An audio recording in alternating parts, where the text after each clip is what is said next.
இந்த மனுஷன் எவ்வளோ ஈஸியாக மீன் பிடிக்கிறான்றதை நீங்களே பாருங்கள். இதே நம்ம ஊராக இருந்தால் ஒரு குளத்துக்குள்ளே போய்ட்டு நம்ம சென்ட்ரல் அணையை கட்டி இங்கிட்டு உள்ள தண்ணியை இறைச்சிட்டு மீனை பிடிச்சிட்டு அதுக்கப்புறம் இங்கிட்டு உள்ள தண்ணியை இறைச்சிட்டு மீனை பிடிப்போம். ஆனால் இந்த மனுஷன் ஒரு குளத்துக்கு பக்கத்தில் போய்ட்டு ஒரு ரவுண்ட் ஷேஃபில் ஃபுல்லாகவே கட் பண்ணி எடுத்துறாரு. அந்த ரவுண்டுக்குள்ளே ஒரு ரவுண்டு, அதாவது வழி மாறி எங்கிட்டு வெளியில் போட்டால் சுத்த விட்றாரு மீனையை.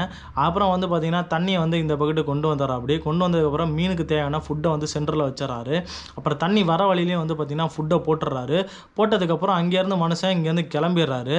அப்புறம் வந்து பார்த்திங்கன்னா ஒரு நாளுக்கு அப்புறம் தான் திரும்ப வராரு மனுஷன். வந்ததுக்கப்புறம் வந்து பார்த்திங்கன்னா கையில் ஒரு இரும்பு தகடை கொண்டு வராரு. அதை வந்து பார்த்திங்கன்னா என்ட்ரன்ஸில் வச்சு லாக் பண்ணிடுறாரு, மீன்லாம் வெளியில் போகக்கூடாதுன்றதுக்காண்டி. எவ்வளோ அழகாக மனுஷன் பொறுமையாக உட்காந்து அந்த இடத்த வெட்டினாலுமே மீன் பிடிக்கும் போது அவருக்கு ஈஸியாக இருந்துச்சு. தண்ணிக்குள்ளேயும் போல் எதுலேயுமே போல் ஈஸியாக பிடிச்சிட்டாரு.